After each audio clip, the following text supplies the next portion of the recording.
Hay un libro muy interesante que habla sobre la presencia del narco mexicano en Europa. Eh, y quizás más allá de lo que imaginamos y en las actividades que quizás imaginamos en las que participan.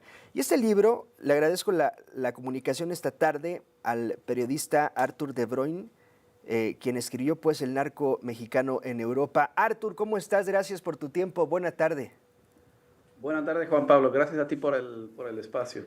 Artur, interesante esta investigación que has hecho, que narra cómo es la vida y la participación de los mexicanos en Europa como narcos.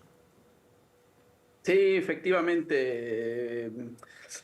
Yo comencé a investigar ese tema en el 2019, cuando en Países Bajos y el país vecino de Bélgica, la policía empezó a desmantelar narcolaboratorios, laboratorios donde se producía el cristal.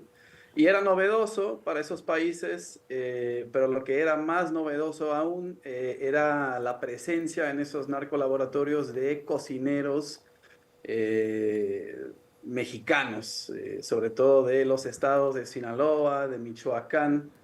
Y yo desde aquel entonces empecé a investigar ese tema. El año después, en el 2020, fue un año récord en hallazgos de laboratorios de cristal en Bélgica y Holanda eh, con cocineros mexicanos. Y resulta que fueron llevados allá o fueron contratados más bien por narcos holandeses Sí. que querían expandir su negocio. Son narcos holandeses que, por ejemplo, que importan cocaína de América del Sur y querían expandir hacia ese negocio muy redituable, que tiene un muy gran mercado global de la metanfetamina, el cristal, pero les faltaba de un conocimiento muy específico, una receta mexicana, un método mexicano, si Sí. quieres, para producir esa droga. Es, suena raro, quizás, Artur, pero tal cual, como si fuera una receta de comida, ¿quién es el que sabe? ¿Quién es el que sabe los métodos, los ingredientes? Pues vayamos por un cocinero a Durango, México, y tráiganlo hasta Países Bajos o hasta Bélgica. Es decir, buscaban milimétricamente al especialista en lo que se hace, o buscan, mejor dicho. Sí, correcto, sí, sí, porque aunque en esos países desde décadas se producen drogas sintéticas, nunca habían logrado descifrar cómo hacerlo de una forma redituable para el cristal. Y allá, por esa experiencia de décadas, tienen los químicos, los llamados precursores, tienen las ubicaciones, el equipo. Solo les faltaba ese conocimiento muy específico entonces trajeron cocineros mexicanos y a través de varios años yo documenté unos 30 mexicanos que fueron Sí. detenidos, narcolaboratorios allá. Hay varios que siguen encarcelados en Países Bajos por su participación en esos laboratorios, ¿no? De hecho hay uno que es un michoacano que trabajó de intermediario entre los narcos holandeses y los cocineros mexicanos y él, por ejemplo, él llevaba cocineros desde Tierra Caliente a Países Bajos y fue castigado duramente. De hecho, fue condenado a una pena de 15 años, más que el doble de muchos narcos mexicanos, perdón, más que el doble de los narcos holandeses que lo Sí. contrataron, que usaron de sus servicios. ¿Por qué? Porque las autoridades holandeses pues quisieron que sirviera a él su condena severa de ejemplo, ¿no? A otros mexicanos que no fueran para allá a hacer lo mismo. Sí. Entonces, Contrario a lo que pensamos también, estoy platicando con el periodista Artur de Bruyn, contrario a lo que pensamos, Artur, los narcos mexicanos no van a liderar cárteles allá, sino como mano de obra. Ahora, ¿cuál es la calidad de vida quizás a la que se enfrentan estos hombres que van desde muy lejos? exactamente, Juan Pablo, porque desde el inicio, ¿no? Empieza a reportarse esa historia en los medios, los cocineros mexicanos. Y desgraciadamente allá en Bélgica y Holanda se conoce a México principalmente por la narcoviolencia, ¿no? Y entonces la llegada de los cocineros mexicanos crea mucha preocupación de que sí, que podrían tal vez querer o apoderarse del negocio allá, ¿no? Usando violencia. Pero fue todo lo contrario a esos, por ejemplo, los 30 mexicanos detenidos allá, no se les halló nunca ni una arma. La policía interceptó también mucha comunicación entre ellos y los encargados holandeses y nunca hubo ni una indicación de amenaza o de amenazas de violencia.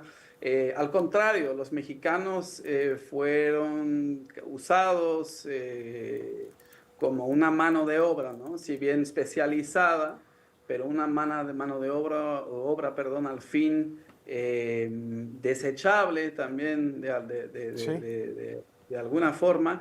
Y bueno, se pasaban a veces 2, 3 semanas, por ejemplo, en un narcolaboratorio, dormían dentro del laboratorio, en un cuarto, a veces al lado, pero en circunstancias, vaya, bastante deplorables.